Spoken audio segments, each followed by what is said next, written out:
Ladies and gentlemen, pause whatever you're doing and look at what this really means. Because if the title sounds dramatic, the reality behind it is worse. In Trump's America, something didn't just leak or trend, it snapped. A handful of highly connected lawmakers looked straight into a camera and told the military to start second-guessing their own commander before he even moved a finger. And now the Pentagon, the FBI, and Trump's own team have pulled on the one loose thread they were never supposed to touch. Who scripted this? Who funded it? And what larger operation it was meant to unlock? Once you see that pattern, you won't be able to unsee it.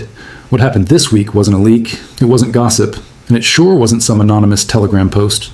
Something inside the system snapped. And you can see it in the way Washington is suddenly moving. For weeks, we've been drowning in fragments. Mark Kelly's name popping up here, the disobey video making waves there, rumors of Pentagon lawyers fighting behind closed doors. It all felt like noise, like scattered headlines designed to blur together in your feed. And then the FBI pulled one missing piece out of the dark and everything locked into place.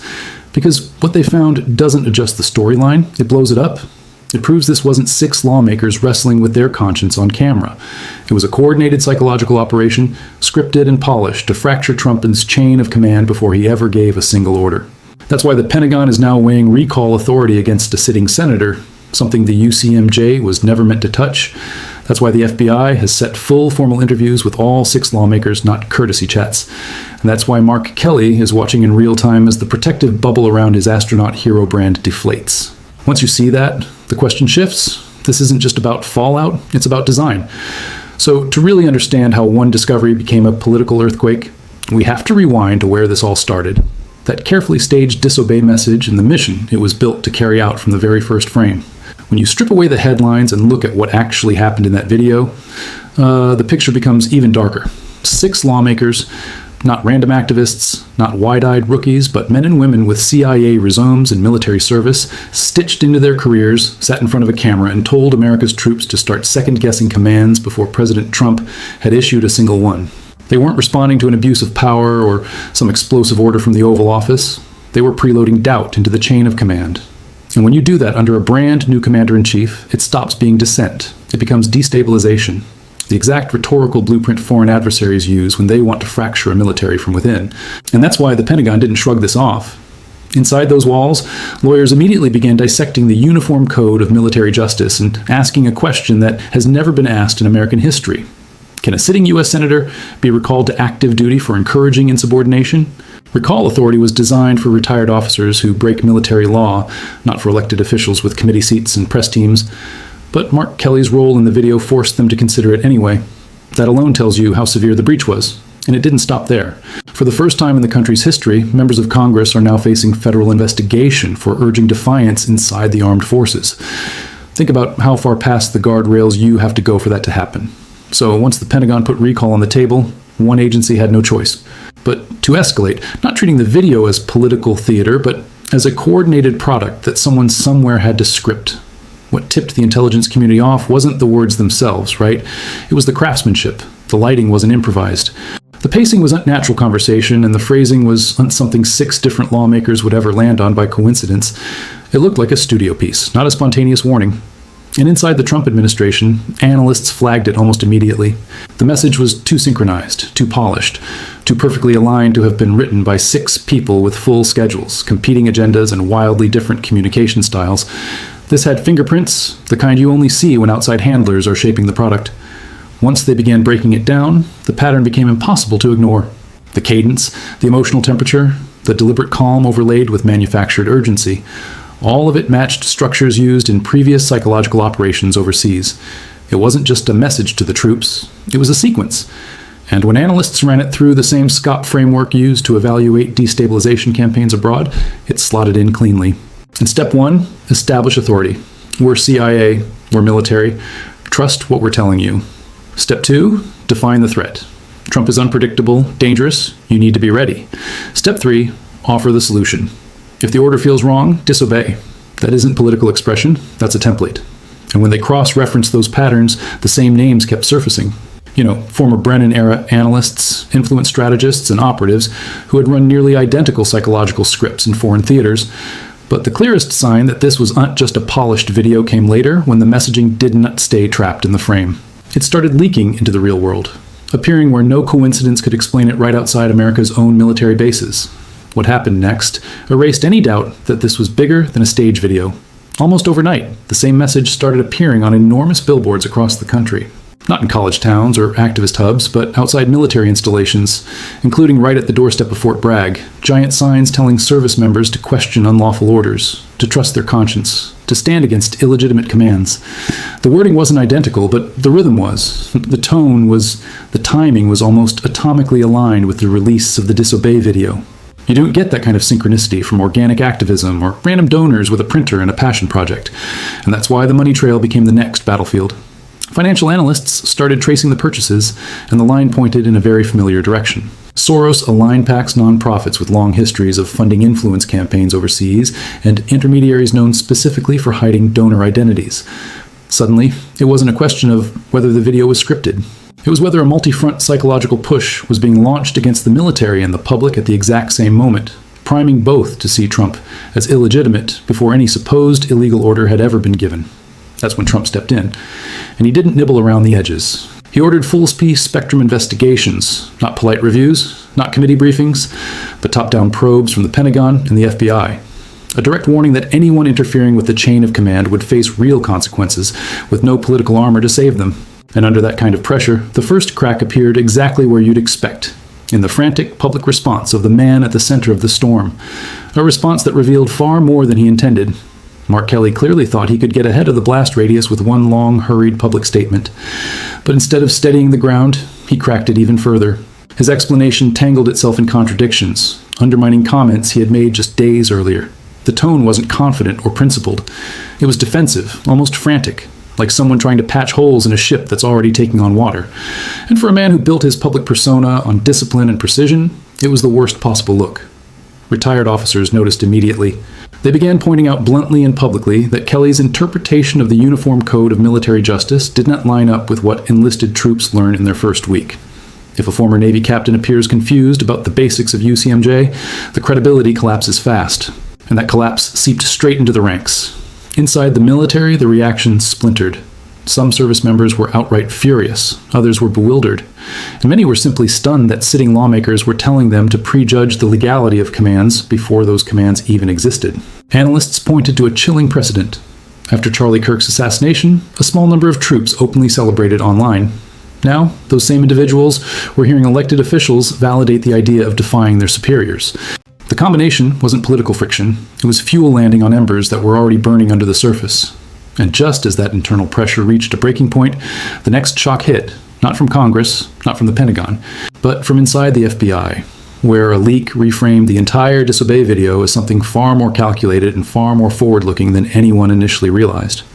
What the FBI leak revealed wasn't just a new angle, it was a new purpose. According to agents familiar with the early findings, the Disobey video wasn't simply careless or provocative. It was strategic groundwork, a pre-engineered narrative meant to serve as the scaffolding for a future impeachment attempt. In other words, the video wasn't reacting to Trump, it was briefing him. The parallels to Trump's first impeachment were impossible to ignore. Back then, the entire case leaned on intelligence community insiders, whistleblowers, and claims that the president had given improper or unlawful directives. Now, according to the leak, the architects behind the current messaging were trying to rebuild that same structure, only this time, they aimed to plant the accusation before any supposed illegal order was ever given.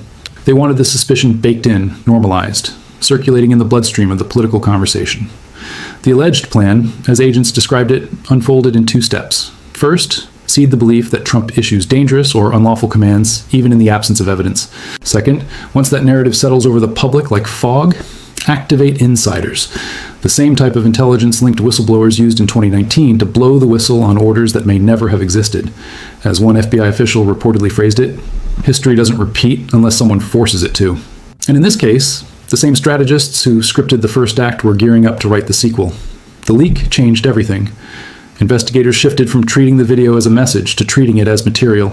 They began tracing communications emails, encrypted signal threads, draft scripts, and internal memos connecting the 6 lawmakers to former intelligence officials, influence operatives, and political organizations with histories of manufacturing narratives abroad. The question was no longer whether coordination existed, only how deep it ran and who orchestrated it. But once agents started tugging on those threads, a new and far more volatile question surged to the front. Because a production this polished, this synchronized, and this expensive doesn't run on inspiration alone. It needs funding. And the moment investigators turned toward the money, the entire operation began to look less like a political misstep, and more like a fully financed campaign hiding in plain sight. Once the Bureau followed the communications, the next logical step was the one nobody on Capitol Hill wanted them to take: follow the money. And the moment investigators did that, the entire facade started to crumble. Media production experts were brought in to estimate the cost of the Disobey video, and their conclusion was blunt. This wasn't a $500 iPhone project or a backroom DSLR setup. With its lighting, its audio design, its professional pacing and editing, the video likely costs tens of thousands of dollars to produce. That price tag alone exposes the biggest lie behind the lawmakers' defense. 6 members of Congress don't casually chip in that kind of money for a simple message to the troops, not without planning, not without help, not without someone writing the checks. And that's exactly where investigators went next. They began tracing payments, flowing not from personal accounts, but through nonprofits, advocacy groups, and political organizations with long documented histories of funding. Influence campaigns, intermediaries suddenly appeared. Groups designed specifically to obscure donor identities, the sort of financial fog you only see when messaging is meant to look grassroots while being powered from somewhere else entirely. And that raised the most dangerous specter of all, the possibility that foreign-linked money was being funneled into a domestic campaign aimed directly at the U.S. military's chain of command. The political reaction was instant and panicked. Lawmakers who had proudly appeared in the video only days before began distancing themselves, claiming they were misinterpreted, poorly advised, or caught off guard. Progressive commentators split into open civil war, and some defending the video as a noble warning, others condemning it as reckless and indefensible. And behind closed doors, the DNC issued the clearest signal of fear. Staff were ordered to stop discussing the video entirely. Full blackout, no comments, no spin, just silence. That's when the narrative stopped being about political opinions and started being about subpoenas, donor trails, encrypted transfers, in which participant would be thrown overboard first to save the rest. The operation wasn't unraveling, it was imploding. And when you place all those pieces together, the scripting, the synchronized messaging, the hidden funding streams, you stop seeing 6 lawmakers acting on impulse. You start seeing a coordinated project, a directed effort, an operation. All that was left was to expose the strategist who built it and operated from the shadows. And then came the break. Investigators had been chasing from day one the detail that didn't just connect dots, but welded them together. Digital forensics uncovered a cluster of matching IP addresses, linking the video's production backend to a former intelligence contractor, long associated with psychological influence projects overseas. The same contractor whose work had quietly shaped destabilization efforts in Eastern Europe, parts of Africa, and 2 high-profile campaigns in the Middle East. Suddenly, the slick production had a fingerprint, a real one, and it belonged to someone who knew exactly how to build a message that looks organic while being engineered for impact. Financial traces pointed to the same circle. Transfers from nonprofits with opaque donor lists, shell organizations used previously in foreign information operations, identical timing patterns in the disbursement of funds, the kind that don't happen unless someone is orchestrating the flow. And once analysts overlaid the language from the Disobey script onto older destabilization campaigns attributed to that network, the similarities weren't subtle. They were structural. This wasn't coincidence, and it was a blueprint reused by the same architect. And that's when the final illusion fell. The lawmakers who appeared in the video were never the masterminds.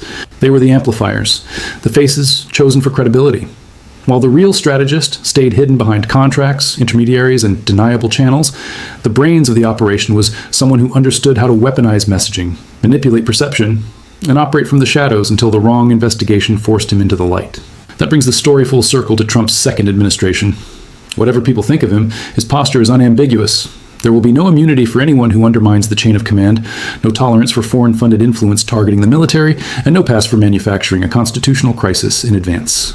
And with the handlers, the financiers, and the scriptwriters now exposed, the only questions left are the ones that terrify every staffer still hiding behind legal teams. Who else knew? Who else contributed? And who else is about to lose the protection they were promised? Because this investigation hasn't closed a chapter, it has opened one that the old guard never expected. And what happens next as his team prepares its next moves will determine exactly who gets unmasked in the end.